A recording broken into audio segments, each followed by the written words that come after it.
Ben and I have owned a lot of different businesses together, and there's never been a time where one person could just take away our business. And that's the case for cannabis operators, that if your local or state municipalities don't renew your license, you don't have a business. The millions of dollars you put into it all the time is just gone. So you live in this like kind of state of fear. And if you see a new rule set come out or a letter that's kind of threatening, which was the kind of case from our local government, you go into like almost a panic mode, right? And if there's a threat to your license, that's a threat to your livelihood, all your employees. And so, kind of getting to realize that they just needed to take a different track there.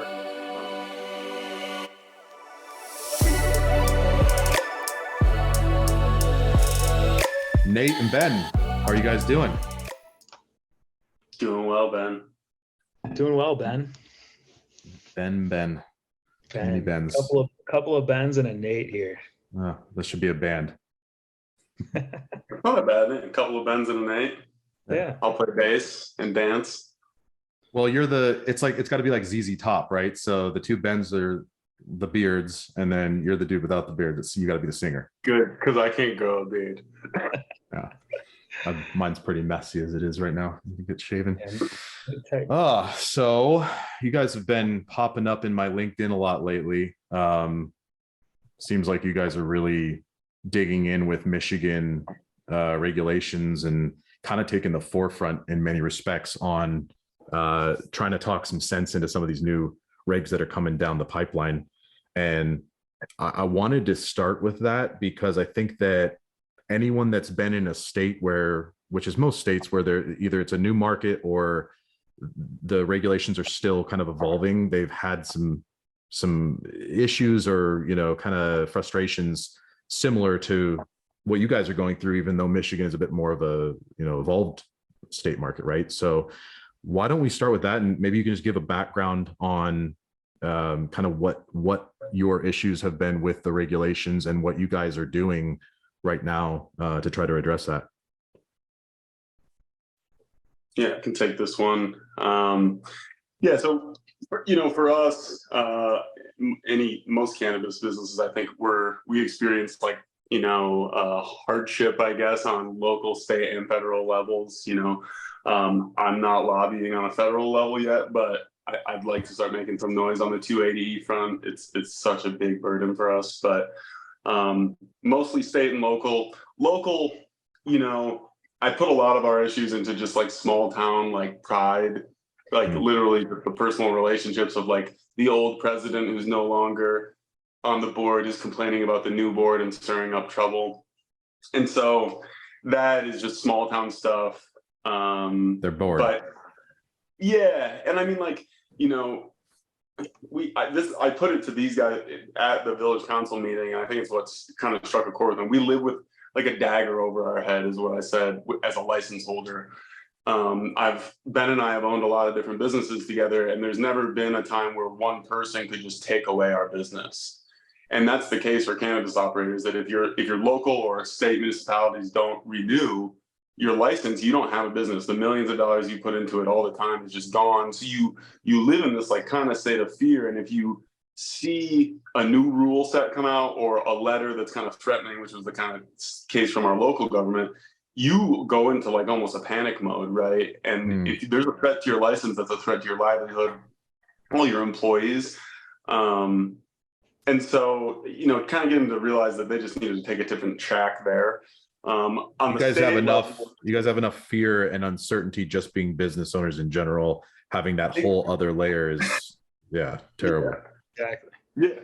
Anyone who's been a startup owner, or an entrepreneur knows it's terrifying. Exactly right. So, but yeah, and then on the state level, I think it was a smart way to go about it. Basically, the CRA put out like 13 pages of new rules, and it was kind of a shock to everyone. This is a better system, I guess, than before, when they would just say, hey, here's the new rule, deal with it. These are all proposed rules. They were really fishing to see responses. And so, there were a handful of rules that would really significantly affect our business. Like either we'd either have to add a couple different admin staff at minimum, like maybe one per rule, just to deal with the consequences. And then there was one that was like all pre-rolls need to get tested, and we're a pre-roll company. They need to get tested in their final form. And right now, it's you test the cannabis, you roll it, and it's good to go. And so that one is like would shatter our business model. It's has a lot of difficulties. So those are kind of the main things. You know, just like in many ways, it's kind of changing the rules after we already signed up for the game. You know, is how it feels, right? And I made that point to him that we probably wouldn't have started this business or gone into the business if those rules existed when we started. So they're that drastic. You would have penciled out the financials and you would have seen it impossible to ever make a profit, at least with 280E in place, which I know is another thing that you guys have been very much more aware of than a lot of companies out there. And I want to talk about that in a little bit. But yeah, I think the real crux is like when you have to bring in help that isn't going to be wrapped under cogs, then it's even worse. Brutal. You know, already strained, small, tiny, little slim margins that you got with the pre-rolls in particular. And that's kind of your guys' bread and butter, right? Like you guys have a big pre-roll co-production manufacturing operation, right? Correct. Yeah. We also have our own brand as well, but probably, what do you think, 50-50 right now, our own brand and then co-packing?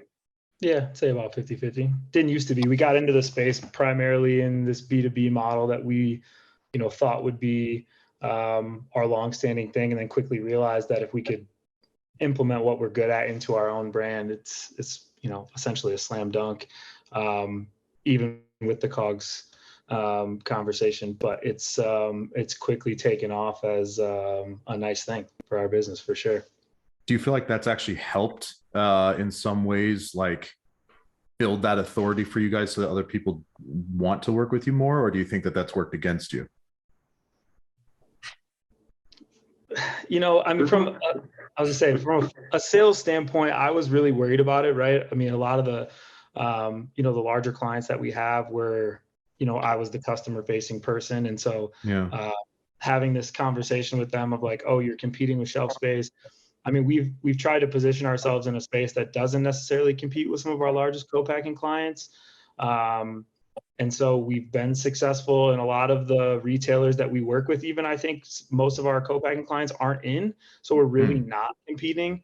I think some of that is just coincidence. But at the end of the day, there's so much market share in this, you know, low to mid cost pre-roll space that, you know, if you're still providing such a quality service to them, it's really hard to not coexist.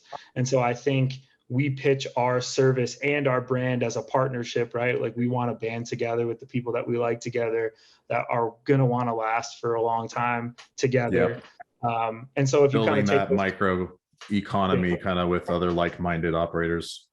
100%. I mean, there's enough meat on the bone for all of us if done correctly, right? And so that's kind of the pitch in both directions. So I think it's been sustainable because of that.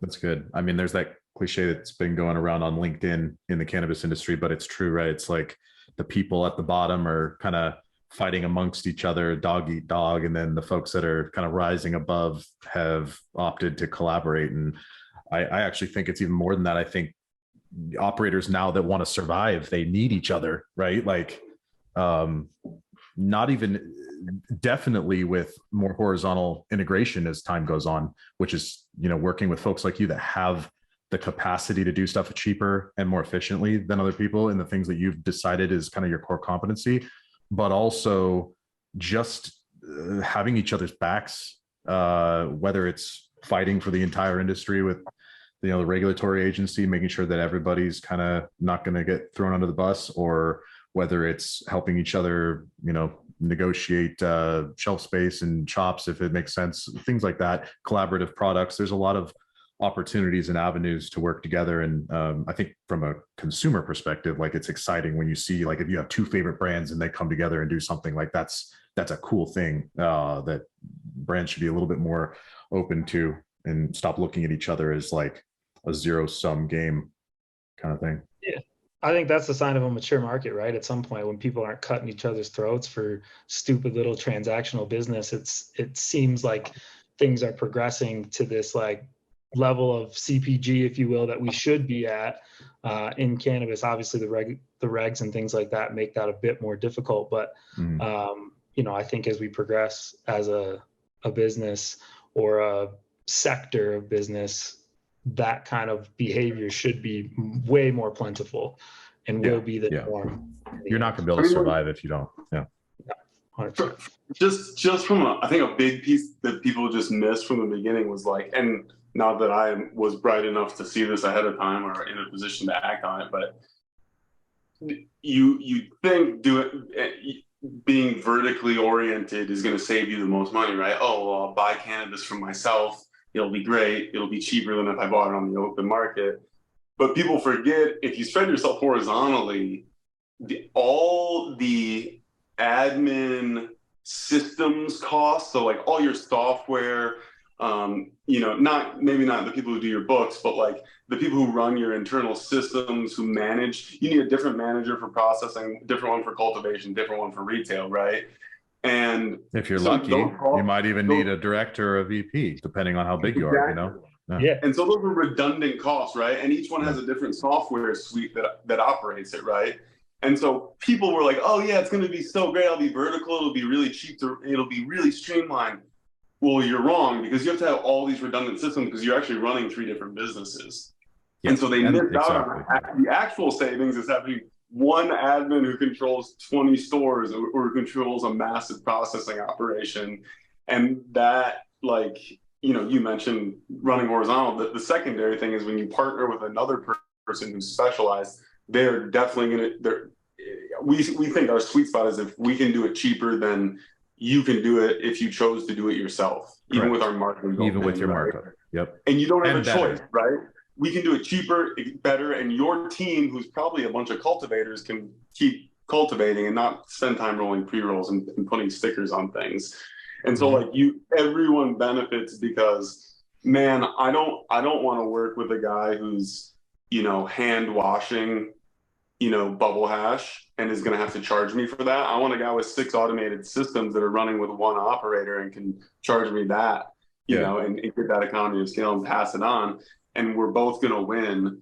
And, you know, you look in mass CPG, like one of the most successful products in like the last 10, 20 years was Doritos and Taco Bell with their shells. And they did the Cinnabon thing like that, just like turned around Taco Bell, new CEO, crushed it. But like, you know, you see it out there and like it's just been a hit. Like you put 2 things together and now it's become more commonplace. But I think that 100%. It's everywhere and it's very successful and people kind of miss out on it. It's maybe the old trap mindset a little bit, you know, like. Do I trust someone else in my supply chain? Unless I'm selling. You know, you really are both selling the same thing kind of in the old days, you know? Right. Well, there just wasn't responsible to collaborate back in the day because you were trying to keep everything under the radar, right? Like you didn't really want people to know that you were even in the business. But I think, you know, I'll be honest, I've been a proponent of vertical integration in emerging markets, and I still feel that way in many respects, but I have seen, and I've always recognized, because if you look at any mature market, they're not typically vertically integrated. There might be some that I'm not aware of, but like the vast majority, you know, sometimes they'll vertically integrate to a certain level, right? Like you might have a computer company that decides to make its own processors, or you might have an auto maker that decides to start fabricating its own steel or something. But they all, like, there is no other industry I can think of where they literally control the entire supply chain from start to finish. And there's a reason for that, because it's inefficient. However, the reason why I think it's important in the beginning as a survival mechanism is because when things are so volatile, before the laws of macroeconomics start coming in and taking over, right? Like Michigan in 2020, 21, when everything just crashed way down. Imagine if you were just a distillate producer, right? And all you did was produce distillate. Like when distillate went down to $800 a liter, you know, yeah, maybe you're so efficient that you could still make some money on that, but like people were selling it at a loss. because they were just fire sailing all their stuff, and there was so many people doing it that it was just almost like it was practically an endless supply. And I've heard the same thing in like California and some of the other states that are struggling through those periods, right? So I think in certain situations, having an ability to control the cost from start to finish and the price that you get for it, especially if you can take it to retail or release retail ready, can help you float over those initial volatility waves. But I completely agree that as time goes on, horizontal integration makes way more sense. And it takes people like you. And I talked to John LaFata over at Big Oil Co. a couple episodes back, right? He's got a horizontally integrated manufacturing operation. They just do, extracts and products. And they don't, they have their own brand, just like you guys, which is a very well-selling brand, one of the top extract brands in the state of California. But they don't have stores, they don't have cultivation, they don't have any of that, right? And they focus on what they do and they do well. But like you guys are kind of that early adopter that's had to come in and make that headspace. And I think that's why you're at the top now. But like if you would have, come in as that horizontal operator up front in full speed, you might have had a really difficult time at the time. So you guys timed it very well. And I want to dig into that in your history. And like, you guys have an interesting background of kind of where you started this company and what it's become now. So I want to hear a little bit more about that. But yeah, that's kind of my take on like the vertical versus horizontal. And I think it's kind of a spectrum as time goes on, you guys feel the same, or are you kind of like just straight horizontal from the get-go? I agree on the emerging market side. I mean, I think being vertical at that point in time, getting into something early makes sense. Oftentimes those companies are the most well capitalized too. So you can kind of throw around some cash at the beginning and it makes sense. Yes. But I think as that market matures, that's when you start to see people silo themselves in an efficient way. And again, that's like the sign of the thing starting to mature, in my opinion. So I think you're exactly right. I think in certain situations, it does make sense. And again, there are outliers in the vertically integrated space that make it make sense. But oftentimes those people still use, co-packers for specific things in their business. And that's why they succeed vertical, is because all those custom one-off projects that, they need to move outside that require this, huge admin cost and stuff, they still kick it to, a third party co-man or whatever you want to call it. So I think, for the most part, I agree with what you said. It is a spectrum. Great points. Yeah, so some is just scale too. I like try to remind people a lot of this. I think a lot of operators, when we start, like 3 years ago, or even when we were just selling packaging, we'd hear people, well, we have a couple stores now, but we have our processing license. We're going to turn on cultivation. We have a 40-acre we purchased. We're going to turn on. None of it's come to fruition, right? And you're going to gain 150 employees over the next 3 months. That's going to be great. Yeah, I think a lot of people didn't realize the 280E stuff and really how much capital it would take, and that learning that you're running factories and that's what you're doing, and like get over whatever the shiny object of cannabis, and remember that you're running, more or less a convenience store, and you're selling widgets or whatever you want to call it. And you need to. You got convenience stores, you got manufacturing facilities, and you've got farms. That's literally what the business is. Yeah. And even like, some of the cultivators I talk to, they talk about it more like a factory there too, but True. I would treat it a little more like an ag thing, but yeah, the people who've gotten closer to that reality quicker are, I think, the ones who've won, but also the ones who've gone in with an understanding of the scale that they were going to achieve from the beginning and not trying to overshoot it. And like, if you can be vertical. If you want to have one store in a class B, right, or two stores in a class B, like our friend Drew at Information Entropy, I think, is a great model of this, like really organic growth. He feeds his own store and understands, like, he's not going to buy $1 million machine, that needs to run all day, every day for 2 years to pay for itself. He's going to buy something smaller. And if there isn't something good smaller, he'll partner with someone who's good.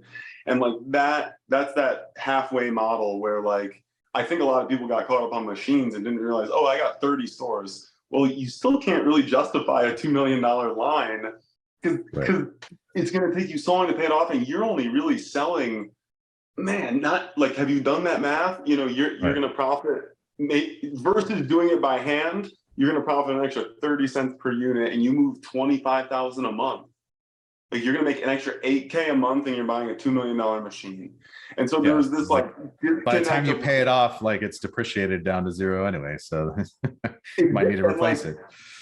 And so did you plan on having 200 stores and you miscalculated and that's a different thing? Or like, did you not really do that math? And so like, I think there are some really nice little vertical guys that are going to hang and have some pretty cool stuff going on, especially like a cultivator processor or a cultivator retailer. And you can't underestimate the part. And I think we're running to this on our road trip. Our in-house brand is like, the quality control over the cannabis is really important for some brands. And I'm a big proponent of genetics kind of leading the way, and like genetics are going to be the big product. If you look at CPG, like Dr. Pepper is a strain, it's a flavor. And, 100%. And Super Boof, whatever you want to call it. And so the people who control those, monetize them, market them properly are going to have really cool businesses and have really defensible products. And so we're in a place now where it's like, we'd have to have a massive grow to support our current operation. Massive, one of the, you know what I mean? So we have to partner with people in really interesting ways to kind of control their grow space and, make sure it conforms to our quality, uses our genetics. And that's a little in the future, but that's still, I think maybe down the road, you're going to see the exact same thing you see with McDonald's, right? If you grow potatoes for McDonald's, like their inspectors are there. Your storage is to their spec. You spray with what they say you spray, and that's where it's going to go. You're a Coca-Cola bottling, same exact thing. Like there's no variance between the different facilities, even though they're owned by different companies. Why? Because that SOP is dialed in just as much as if they were doing it in their own centralized facility. So I think you'll see a lot of it, less verticality in the business ownership, but a lot of exertion of control vertically from whoever is the biggest cog in the wheel, the biggest piece of that supply chain, who's going to monetize it. Usually, I'm guessing it's a lot of times going to be processors in the far future. But retail probably now will dominate that, I would guess. Yeah, it'll be interesting to see when that transition of power happens. It's going to make a lot of waves, I think, because we're so used to the retailers having all the power right now, and it completely dictates the way the business is run. I would say, in many respects. So. And I mean, I think you look at like a convenience store and you'd say the brands probably have a little more of the power there. But then you look at Walmart, and I think you might argue the opposite and say Walmart really owns those. You don't really care about the brands that are in there. And so but that's like a distro and a retail put together, right? Like they kind of have, because they have that powerful like last mile sort of fulfillment in addition, which I actually think the brands like that, because what I've heard is if you work with Walmart, it like forces you to get your systems where they need to be, right? Like, and they're willing to take on new brands and stuff, even if you don't yet have your stuff where it needs to be. But like, if you want to stay there, you better get your things in ducks in a row. So it's an interesting model, but I hear you on that. But like, do we really think that there's going to be like the Walmart of cannabis, in a dispensary sense? Like there might be like the Amazon of cannabis, but I don't know about brick and mortar, You don't need anything that big. Right. It seems like that behemoth would get, escorted out of the industry pretty quickly, or attempted, right? They would be jumping through, friendly fire, if you will, not just big regulation. I would imagine, based off the way it goes now, right? Like, exactly. Even the biggest players in the industry take the most flack, if you will. Yeah, for sure. And they're not even anywhere near the same realm of corporate giganticism. Why don't we jump into a little bit more about you guys and kind of the history of your company and like what did you guys, where did you guys start and where are you at now? You want to start, Nate, or me? You could do it. You're pretty good at it. Well, so Nate and I are longtime friends, right? We went to the same high school. We weren't like friends necessarily in high school, played on the same basketball team, a couple More of years enemies. Yeah, a couple years younger than him. I got moved up to the varsity team when I was a sophomore and he was a senior. We had some family friend connections at that point in time. But actually when we got like reacquainted, probably 3 years after high school, Cannabis went medical in Michigan and I was in line to get my caregiver card. And someone behind me tapped me on the shoulder, and it was someone who we also went to high school, graduated with, Nate. And he was like, you should hit up Nate Russell. He lives in Humboldt County now. If you want to learn how, like, he's been growing for a handful of years, he'll tell you whatever he needs to know. So I got connected with Nate. We started, bouncing ideas back and forth, talking about scrogs and things like that. And then eventually started doing like little bits of business together. I was making money in the caregiver realm. He was making money out there. And then I was actually studying for the MCAT to go to med school. And Nate called me and was like, why don't you come out to Humboldt? Let's grow on some Prop 215 stuff out in the hills. And I was like, yeah, I'm sick of studying. I don't necessarily want to dive back into medical school. So I hopped on a plane, honestly, and went out there, and we had a couple successful summers together doing that, and then kind of transitioned into this like festival merch realm. So we were selling like lapel pins, apparel at music festivals. Which festivals? Reggae on the River? We did Reggae on the River. We did Electric Forest, North Coast. Nice. You guys know I'm from Humboldt, right? Like I went to Arcata High School. Did you really? Yeah. No, I didn't know that. That's wild. That is wild. Yeah. So I lived out there you don't know Trevor Bone, do you? Doesn't sound familiar. Was he in Arcata? He's a Eureka kid. Eureka kid.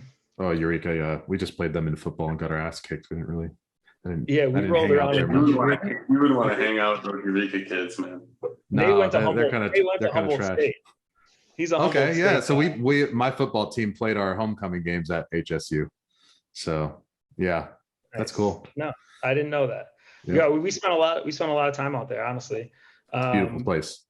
It really is. It really is. I never appreciated it when I was a kid because I grew up prior to I moved up to Humboldt like towards high school, and prior to that I was down in Orange County, which is obviously like two ends of the spectrum. And so when I first went up there, I was like very much a beach kid and kind of subscribed to the SoCal lifestyle, and didn't really enjoy it or really took it for granted. And then I went back, in college and after college, and every time I go back, I was just like, this place couldn't be more beautiful. Like, I can't believe I didn't see this at the time. It's an interesting perspective difference, I suppose. Yeah. All right. So you guys were in Humboldt. You were doing some grow, then you started doing some merch sales at the festivals. Yep.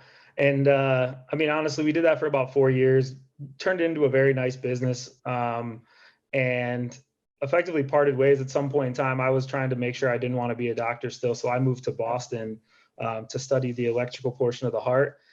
I worked in an EP lab for 2 years, and then, got sick of that, did some sales for a while, and Nate was knocking on my door saying, hey, I've changed the model of the business a little bit. We're selling, bulk pins and custom merch to, much larger clients now, the NCAA, Kim Kardashian.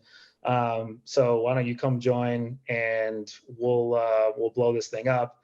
And I actually ended up taking a leap of faith. I had a great job at the time, and then COVID hit and effectively ruined that entire business. But at the same time, we were kind of like trying to transition into cannabis packaging, all the supply chain in China. Nate had an apartment there. It was all very similar. And so I was kind of dipping my toes in the water, and we landed our first client. It was a huge Michigan operator at the time. They had like 4 or 5 stores, and now they have 40.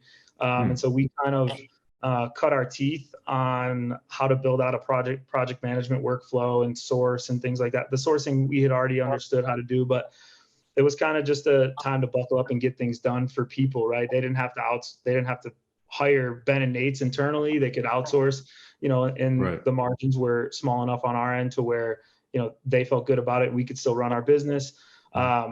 And we kind of built that up over a handful of years, 18 months, and then decided we were too far away from our families. Nate was in LA at the time. I was in Boston. We moved home, and started getting approached to turn on cannabis licenses, like plant touching licenses. We obviously have been in the space for forever. Yeah. Had been Business caregivers, everything else. guys. Right. It was like everyone wanted us to try and help them turn something on. Most of them are, rich old guys who had these pre-approvals and had no idea what to do with them. Right. And so finally, we would casually have conversations about how we could do it, but the packaging business was doing so well that it was hard to move mind share that way. And finally, we came up with this co-packing model, which made perfect sense, right? We could feed business both Leveraging the ways. same systems you were already using in many ways. Exactly. Yeah. And so, we kind of turned it on. We organically grew it, didn't take on a ton of like outside money or anything like that. And some of those same packaging clients were using us to roll pre-rolls for them, just simple knock boxes. And we just increased our output, learned how to be lean at manufacturing, really tried to master every single thing we did. At that point in time, it was a knock box, and now it's our automated pre-roll machine. And like a lot of the core competencies that we have now were built from, a little 2,500 square foot warehouse that we then, use the cash flow from to build out our, other 5,000 square feet, and then vice versa back the other way. So it was this organic growth into now this suite of offerings that we have, right? The co-man stuff, our own brand, and then obviously the packaging services, which we actually just merged our packaging company with a much larger entity in AE Global. And so kind of the cherry on top of all that work is now we're plugged into, this awesome supply chain enterprise, if you will. And we still get to be Ben and Nate and Jess from a service standpoint and a sales standpoint, but now it's just backed by this, behemoth. So it's, that's pretty much the road. I don't know if I missed anything, Nate, but. You glazed over a lot of the heartbreak and we could dig into that stuff for sure. What's the name of your company? Sure. You missed that part. I wasn't sure how much I could talk about, like getting raided by the cops and getting my plants cut down and hiding in the woods for 5 hours and drinking cooler water to survive. I wasn't sure how much the people wanted to hear about that. Lawsuits, So is your cannabis? Is your cannabis operation wrapped under the CUSTOMPACCO name, or is it under the brand Road Trip, or do you have a separate name for it? So the processing entity is called the Lab, just the Lab. Very unique. Yeah, kept it simple. That's just and then our brand is called Road Trip. That's our pre-roll brand. Who actually really love that brand. That's a great brand. I like the way you guys have kind of positioned that, and you have some really unique products too. It's like pre-rolls seems like it is what it is, but you guys have worked on things like the quantity and sort of the packaging options for it, and really found a way to define something that no one else is doing. So that's pretty cool. Thanks. Yeah. Shout out to our friend Kevin McGraw, did all the branding work there. And it's kind of Ben's baby too, that he's been crafting over time. So yeah, it's super cool to watch it grow. And it kind of more so because it was a side project and it's kind of just growing on its own, and like there's not that pressure on it. Maybe now it is, but and then the packaging company, it was CUSTOMPACCO. Now we are the Midwest division of AE Global, or AE Global Midwest. So yeah, a few different names. We've always had a few different names, You guys are the Chads now. Corporate. Oh, dude. I mean, Ben and Nate. I've always been a super pro. I just had this conversation. I'm like probably the most pro corporate cannabis guy out there. I'm like, think 20 years from now, do you want dispensaries? Do you want cannabis to just be sold at liquor stores? Like, what's access look like to you? Like, true legalization is like, it's just everywhere, right? Like, buy it at Meyer. If they wanted to sell it, like, you could just add that license on to any existing, right? But Yeah, that's like no different so than liquor, yeah. antithetical to people's like, we gotta like, you want to just be, everyone should buy it out of someone's garage is like how some people view it almost, you And know? it's like, ironic because the access would actually be drastically increased by making it so people could buy it from a grocery store. Like not everyone's going to know someone or be comfortable Exactly. with that idea anyway. So it's, yeah, there's that. There's a Exactly. lot of like virtue signaling, I feel like sometimes, and people kind of like have a contradiction between what they say and what they're actually doing in this industry.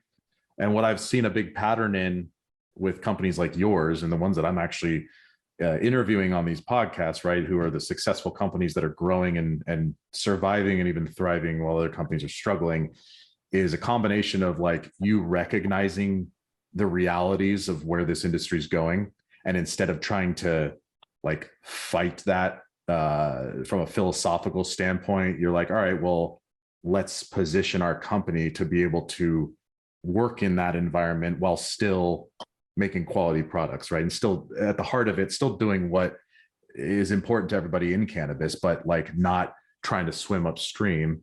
And then simultaneously, like you guys are really, really focused on doing the things that you do well and actually welcoming the business acumen in, because there's so much tribalism between the legacy and the Wall Street, right? And the legacy guys say the Wall Street guys are soulless vampires, and then the Wall Street guys think the legacy guys have nothing to offer and are a bunch of chumps, right? And it's like they both have something to offer because you need both to make a good company.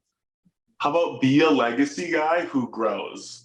Like grows in their own knowledge and their own understanding and become like Ben and I did not go to school for whatever manufacturing management or whatever insane degree we would need to run the operation we run right now. Like that's what I get caught up on. Like you just want to pause in time and ride on your like rest on the fact that in 1999 you won a High Times Cup, or like we've gotten by. I'll say we get a lot of respect, whatever. We get passes, people work with us because we did those things, right? And so maybe I have a little more freedom to kind of speak on those, the importance of the corporate side, and not get so much flack because I can be like, well, I've done that shit. And so, you know, like we wouldn't be here without that legacy side. But that's what I hear when I hear that is like, you guys don't want to continue expanding your knowledge base, and you wish that the market would just benefit those who have, you know, can crush a 9 lighter. You know what I'm saying? It's like, well, and like, would you really, if you had the opportunity, like the MSO label, right? Like, are you telling me that if you had the opportunity because your brand was doing so well to expand and grow your market share and build your business, that you'd be like, no, I'm not going to? Like, I think the people that, you know, I'm not a fan of mudslinging. Like the whole point of this podcast to help people that are struggling learn the right ways. But I think that it's so easy and tempting to get into that echo chamber of negativity where instead of saying, how can I succeed? Folks look at the folks that are succeeding and say, let me cherry pick the reasons that they're doing something that I don't agree with and like focus on that. Like just, you want to grow. Business is about growing. It's called corporation because that's, as you grow, you need that structure, right? You're not going to be able to just have some artisan thing going on. I mean, your products can be artisan, but you still need to have structure in your company and understand how to use spreadsheets and ERPs and all that stuff if you want to have a reliable, consistent business, which I know you guys are big on that stuff. I mean, we speak the same language on a lot of those things. And I really like that. Like you talk about lean manufacturing, you talk about really understanding your costs, which we were talking about a little bit earlier. You have like an interesting metric that you use, which I believe is profit after tax. That's what you like to look at as opposed to like EBITDA or sort of that the gross profit number. Do you want to talk about that a little bit, Nate?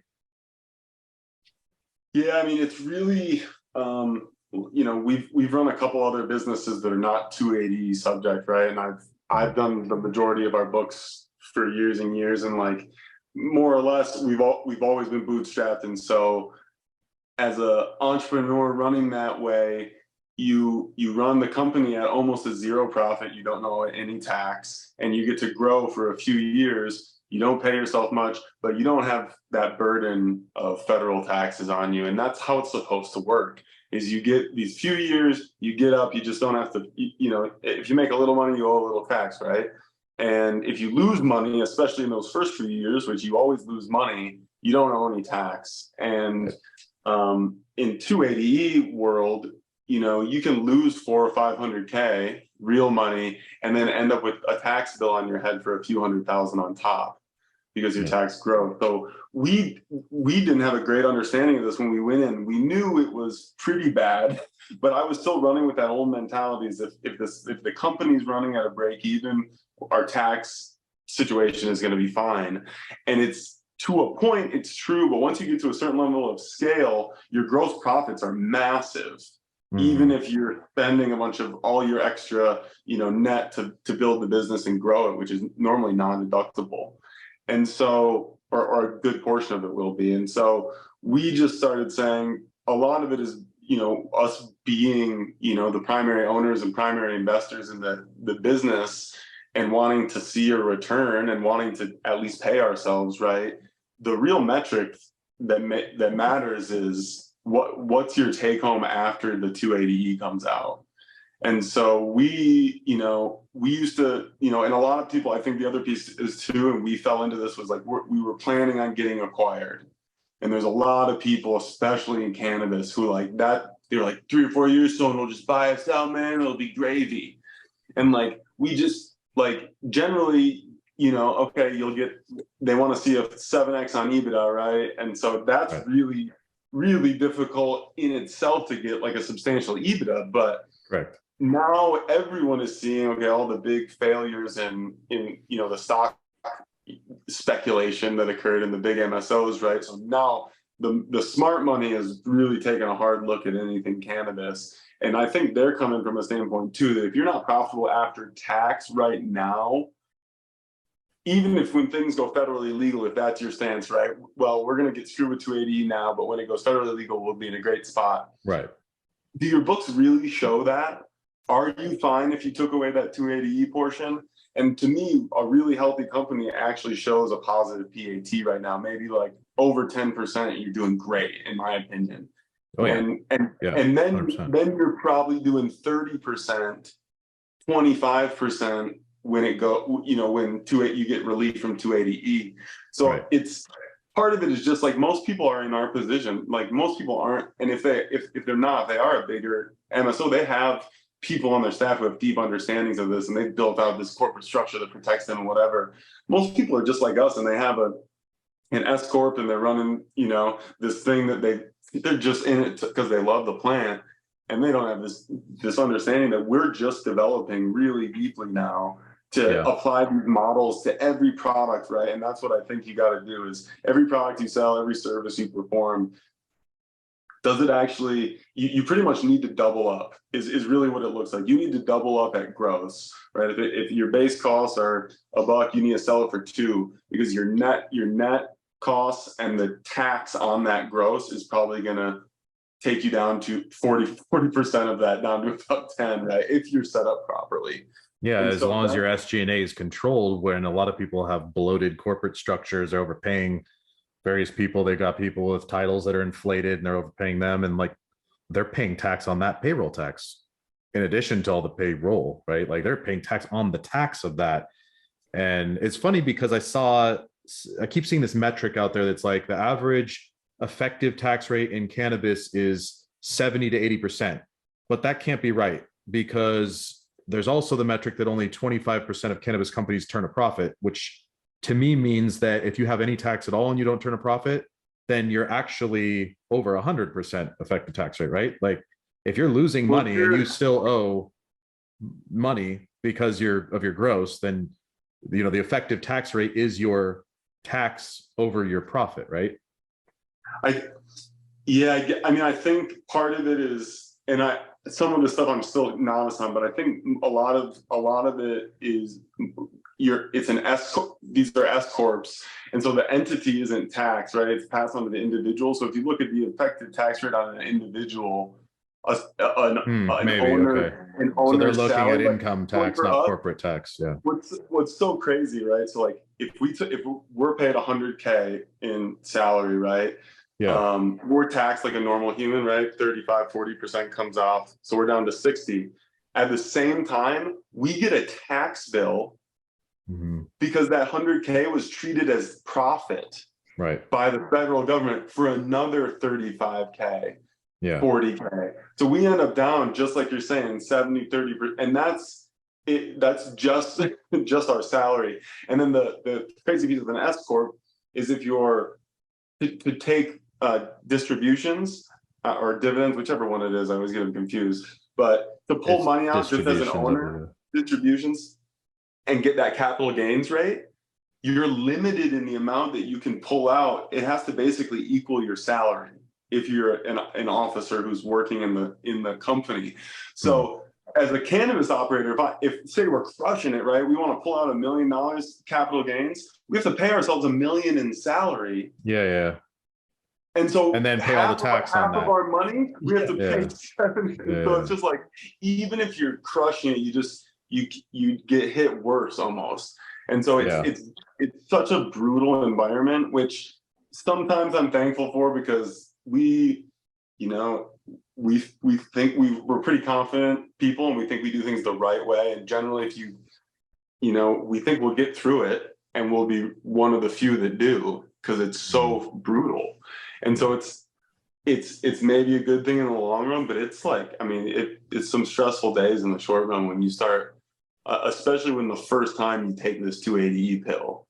And like, anyone who's listening is in like Minnesota or anywhere who's just going legal, if you haven't taken this pill yet, man, it's painful going down. And the quicker you react to it and build your models to double up on everything and make sure you're taking home profit, because you got to pay your taxes with that profit. You need to understand, you have to be financially literate in cannabis. You cannot rely on your tax person to make these decisions. You have to understand what 280E means, and the only way you can understand that is if you understand an income statement.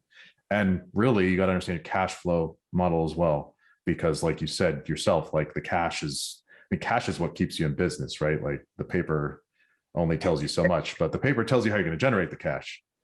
So, and your reminder too, just so you guys know, your CPA, even if you hire a third-party CFO who is there, they don't change prices in your company, right? They don't fire people. They don't change your financial model. They just present stuff to you. It's up to you to take what they say, and many times try to apply. They aren't necessarily even going to apply it to your business in the best way because you understand it the most. So like, you really got to take that information and then put it into action quickly, because every month that goes by is another tax bill for you if you're not running a proper model, Which just goes back to the same thing we've been talking about, which is like, this is the reason why cannabis professionals need to become business professionals. They cannot just be like, I'm really good at growing weed. You will go out of business. The first time, like you said, that before you take the pill, you're looking at all these different options, like, oh man, penciling things out based on just your net profit prior to any, tax burden. And you're like, man, I can make money 100 different ways. We're gonna make so much money. We're gonna make $18 million this year. Some ridiculous number, right? Like, we just started our business. We're gonna make $18 million this year. And then for some reason, it never, like, how are we paycheck to paycheck, barely able to pay payroll?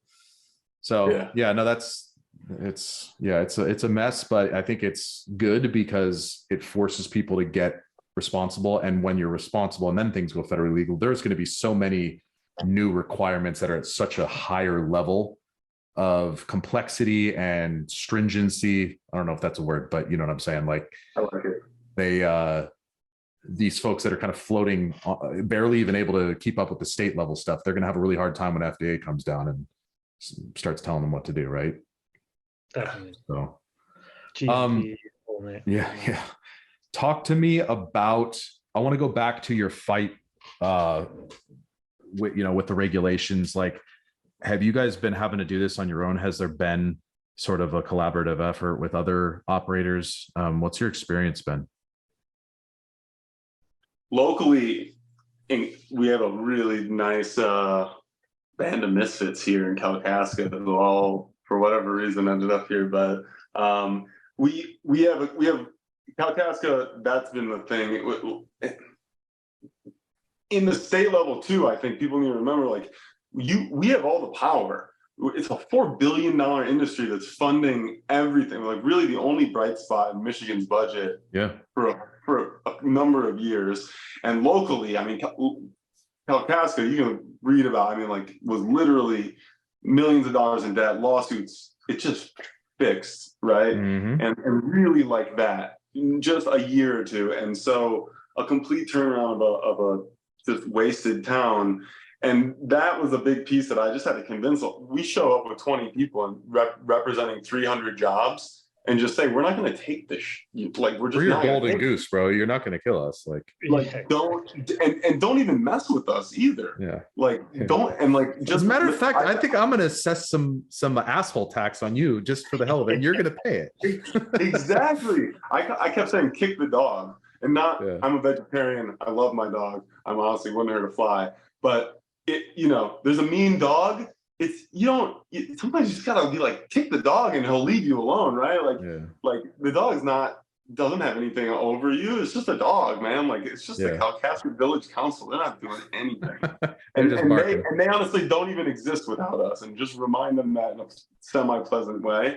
And I think there's a little bit of that at the state level that people are missing, and they're just like afraid of the CRA. And part of it is that they're not compliant. And if you're not compliant, you can't take a stand and you can't be noisy and you can't throw elbows at the CRA because great point.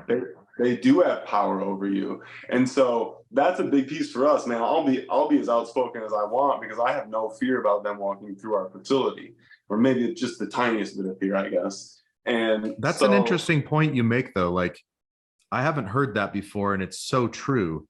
If you like, compliance is actually a source of power.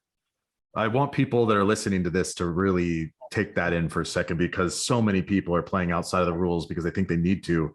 But what you just said is critical. Like you cannot have an outspoken voice and fight for yourself if you're thinking about, well, what happens when they look under the hood and they see all this stuff, and they have access to everything because we're in metric, right? And like all it takes is someone that knows what they're looking for often, because a lot of this stuff is quite blatant, so that's a really good point. I think there's a lot of reasons to do things right, but I think that's one that isn't spoken about very often. So, yeah, I mean, it's definitely like, I just don't know. I can see it out there in unspoken ways of, people are thankful we will step up and say stuff. And I'm like, and I know why you don't, it's very clear. And, but yeah, it's like, I think that same, not attitude, but like, big industries lobby, and it's a little bit of a dirty word, right?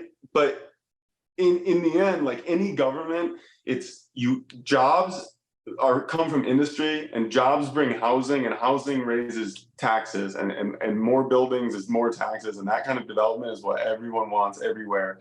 And like, we're the key to that, in so many places. And like, as much as that's another benefit of learning the corporate side and acting that way, is that part of the game is like talking to the regulators, and the really big businesses do it so well. Like, do you want, whatever you're against, vapes or something you think is bad, do you want them to be really effective at it and the cannabis industry not to be? And right. and like, so it's another piece, just like learning lean manufacturing, right? That I didn't necessarily plan on being a part of the Village of Kalkaska's Cannabis Coalition Council, but or meeting with, but you just have to do those things if you want to expand. And then like, if you want the industry to be better, you got to do something. You just got to do something about it, I think like lobbying, like you said, has a bad rap, but I think part of that is because I think it's really about the companies that are using lobbying to do things that aren't in the best interest of the public. And I think that maybe a better word is like business activism, right? Like ultimately, whoever's voice is the loudest is the one that's going to get heard. If you don't say anything, like you said, nothing's going to change. So if you're doing something that's for the betterment of the industry, and like you pointed out yourself, for the people, because you guys are the ones that are providing the majority of the jobs. And Michigan is a great example, especially in the rural areas that have cannabis, typically the cannabis companies are some of the biggest providers of jobs in the entire area. I mean, when I was at Left Coast in Manistee, I'm pretty sure we were the biggest employer in the entire like county or something. Like there might have been like some giant factory otherwise, but like we were definitely up there, right? And that had a lot of weight, just like you said. So I think people have more power than they realize, but they need to use it, and they need to make sure that they're not doing other stuff so that they have the confidence to use it. But Yeah, you can't bitch about it if you don't, can't 100%. complain about the president if you don't vote, can't complain about the regulations if you're not out there speaking about them. Yeah, I think that's a good point. What you're like, as far as like the conversation of people working together in this, and I think Nate created this doc. Effectively, it was really just, I think, primarily to organize thoughts prior to the CRA coming in. But I think in posting it, it served as a nice little like conduit to spark other people to understand. And it's, this is our opinion on why these rules impact us. But I think it also kind of serves as a framework for other people to get their minds thinking about, hey, this can affect you. I know you're focused on the day-to-day operations of what you do, and obviously that's what pays your bills and things like that. But at the same time, if this behemoth comes through and wipes out your business, you have no day-to-day. Yeah. And so I think some people are just scared to dip their toes in the water because they don't necessarily know how. But I think most people agree with a lot of what we're saying, and I think the powers that be, the regulatory bodies, win when people are quiet. At least ours seems to be listening to what the loud people in the room, like you're saying, want, and are holding events and things like that to get voices heard. But I think more people need to do it, or else it's a select few people are going to be making the decisions. Call them lobbyists, call them activists, whatever you want to. But you're right. The handful of people are going to be making decisions for the minority. Which is already what happens in a lot of places. I mean, luckily for Michigan, it's you guys, and not, it's not like out here in Illinois. We don't need to go in that much, but you know what I'm talking about. But let's be honest too, like, yes, you guys are outspoken. You guys understand what you're talking about. You guys have gone through the process of thinking and defining like what these issues are, how they impact you negatively, and what a better approach is. Other folks that maybe don't feel as confident to go to that level, at the very least, they can come to you and say, hey, I agree with you. How do I help? How do I lend my voice in a way that I can? And, part of that, I think, is losing the ego and acknowledging that, like, we don't know everything. Like, you guys know a lot and I want to support that, but like, I'm not going to be the main star of the show, but like, this is in my best interest. And I think maybe sometimes some operators just feel that sense of pride of like, well, I don't want to make it about them. I don't want them to be at the forefront, and it's like, that's just so self-defeatist. Like, you've got to get over that and realize that this is a community together and you guys are all trying to do the same thing. But what would be the worst thing would not be you guys making the rules. The worst thing would be if your voice is not loud enough and the rules don't change and then everyone loses, right? So it's in everyone's interest.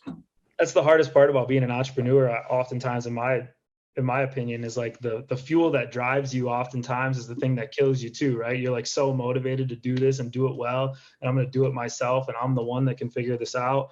And then you reach this point where you really can't do it yourself at scale, and you need to either, hire someone else and teach them how to do what you used to do in a better way to remove the mind share, or partner with somebody else to do something that, you can no longer do, or have a conversation with someone who's willing to be a bigger advocate than you are for your own good.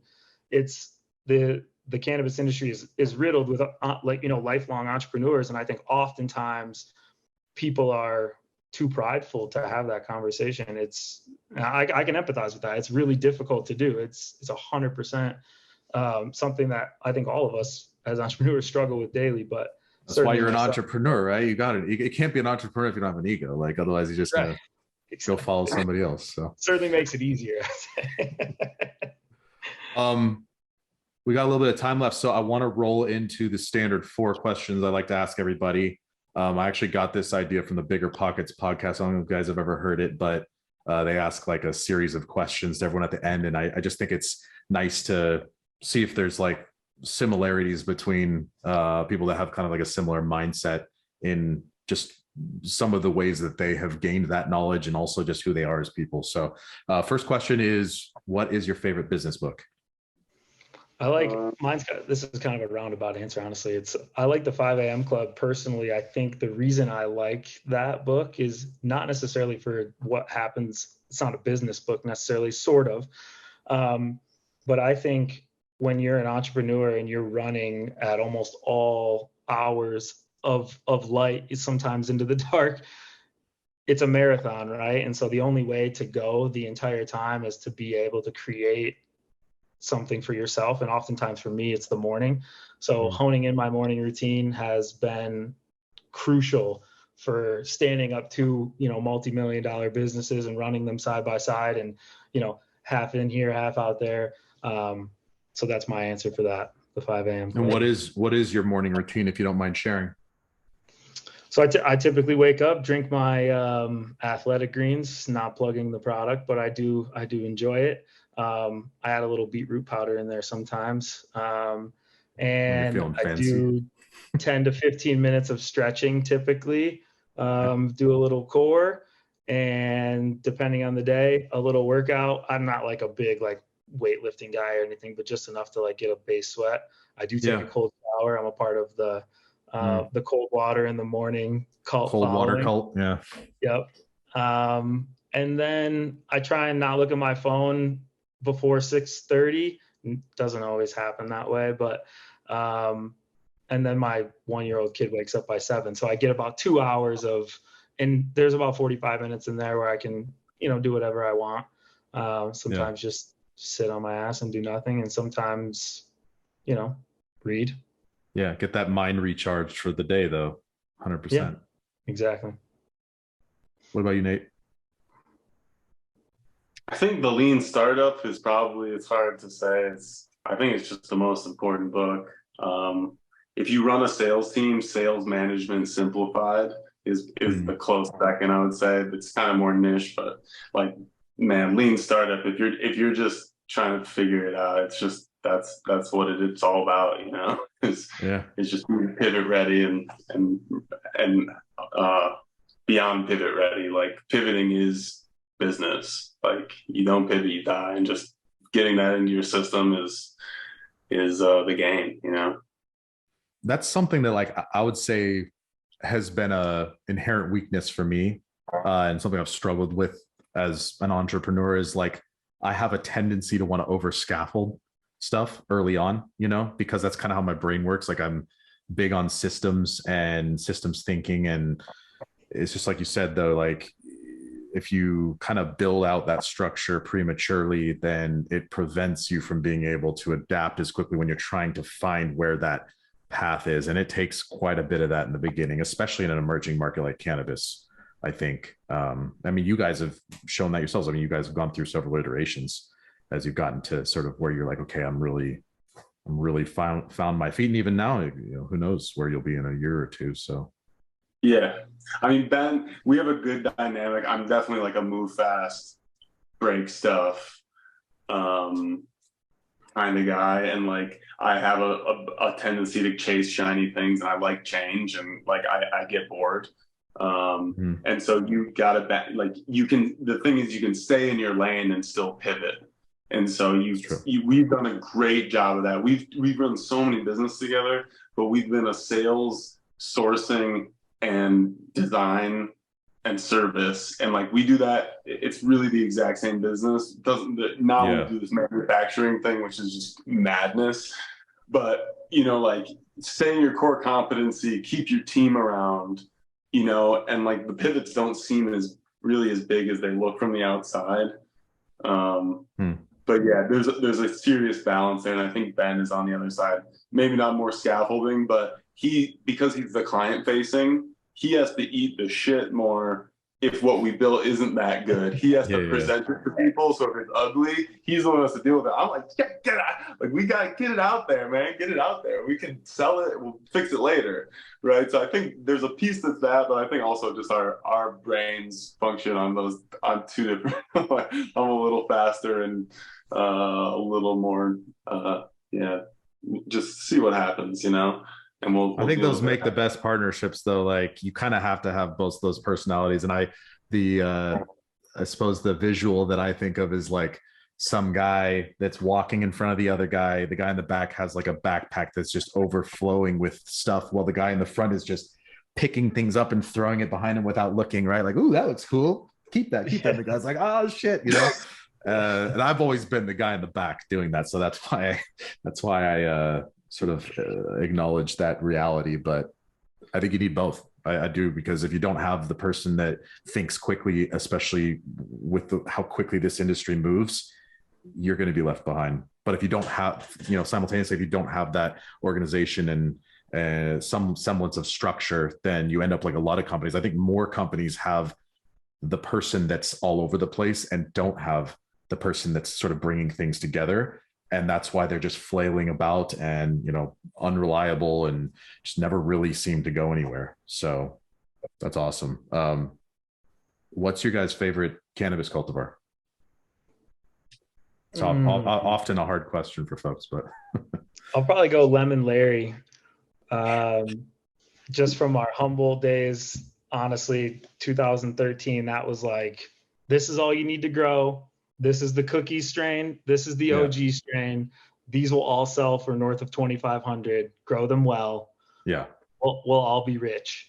And it frankly worked. And so honestly, even growing it back here in Michigan, it was, resilient. It smells great. It's that it's the OG smell that everybody, right.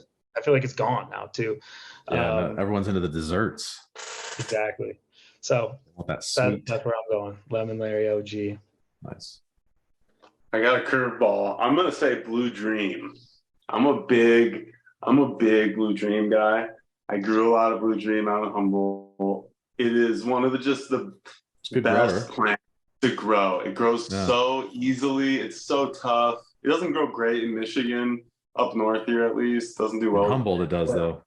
Great. Oh my dude, it's like raspberries out there. I mean, it just grows so thick and sturdy, and it's great weed. And people grew so much of it, they gave it a bad name, but like it is such good. It's like one of the, I think it's like one of the best cultivars of commercial versus flavor versus, being something unique.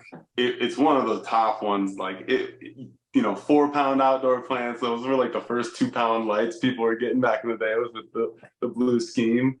I had definitely had my best backyard plant ever was with a little Blue Dream plant. So I'll stick with that one. Isn't it funny how it was ruined because it was overproduced? Like what other, it just speaks to the ADD tendencies of the cannabis consumer. Like what other food or CPG product is like, oh, well, it's been around too long. I've had too much access to. Like, typically, if you like something, you like it, and that's kind of a staple. I can't do Marlboro Reds anymore. I'm switching to. It's that's why cannabis really is like music. Like it truly is, because the way that it's produced is much more like a top 40 song that you've heard 15 times a day, and you're like, I never want to hear that again. Even though the first time I might have really liked it and thought it slapped, now I can't stand it, right?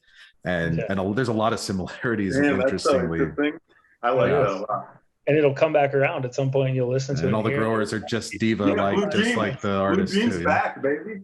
Yeah, there you go. There you go. We're good. It's on the oldies station now. Now we're back. Now we're back to our band. Blue Dream's back. I'd love a good cut of Blue Dream. Hey, I think that the nostalgic, cultivars, once we can get over this obsession with THC percentage and we can bring back some of that stuff from back in the day. I've said this several times on these podcasts, but I had the best smoking experiences ever in high school.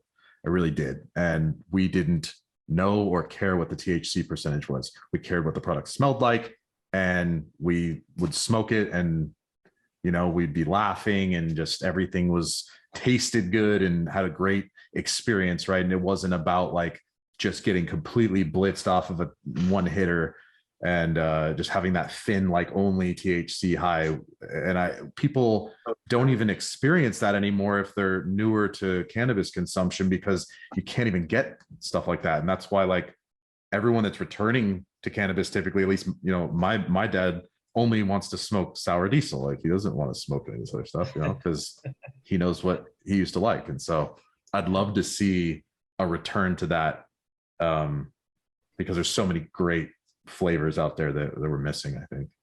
The Humboldt high schoolers had to have the fire back then, though. I mean, you guys were so. Yeah, those Arcata kids. Yeah, the Arcata high school kids were Oh my God. smoking gas. You should see my AP statistics notes, because that was right after lunchtime. Some of that stuff, it looked like I was on another planet. It's pretty funny. All right. Next question. What interests and hobbies do you guys have outside of cannabis? I golf a lot, as much as I can. I mean, I do have a 1-year-old child, so it's been a little light lately, but I also have an awesome family, so I spend a decent amount of time with them. They're friends as much as family. So that's awesome. I used to play a lot of basketball, but it's been substituted for golf, a little easier on the body. So yeah, I was gonna say it's not an elder man's sport necessarily. No. So just swinging the sticks lately. Nice. I'm actually learning to golf this year, so I've been watching Ben play golf, and he's a great golfer. So he's sandbagging a bit right now. He's just a hell of a golfer, but I am learning this year is that really I'm learning how to control my emotions. It's my number one goal. Exactly. Business. It's a great training tool for that. I keep saying that, like that and tennis. It's kind of brutal. It's kind of like you have a bad day and you want to go do something that just relieves all your stress. Yeah. And like golf is like, okay, that same type of stress you just that you just did and you failed at, now you have to put yourself through more. So I'm trying to figure that's what the driving range is for, right? Not a game though. The game is straight training your mind. And it's funny because it's just like business where you could be crushing it and just keep doing the same thing. And then one day it's just not working at all. And you're like some giant fire from that, right? Golf is the same thing. Like you can just I feel like the more I play, the worse I get, you know, it's like the opposite of most skills that you gain. So that's so funny that you say that, because I totally think it's like a mental training tool. And tennis for me is the same way, because my wife is super good at tennis.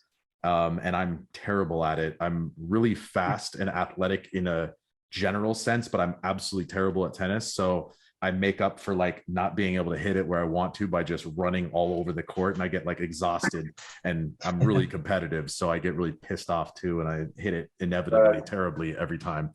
So yeah, it's for me, it's been like trying to get rid of that perfectionism mentality. Yeah, it's not linear. That's the tough part too, is like, you're a business person, you want like week over week results. And like, really that's how it is. And you, especially a startup, you should expect to see week over week results. Like you can expect that out of your team. That's not unreasonable. But golf is like 92, 113, 99, 106, just like, and hey man, if you're hitting a 92 in your first year, then that's pretty damn good. So this is on a short course. 99 all right, last question. Where can we connect with you guys? LinkedIn, Instagram, website, so on and so forth. LinkedIn's probably the best. I got the official notice that I'm shadow banned on Instagram. They like sent me a notice that said, clean up your act, we're not showing your stuff to anyone. But Nate, rite of passage.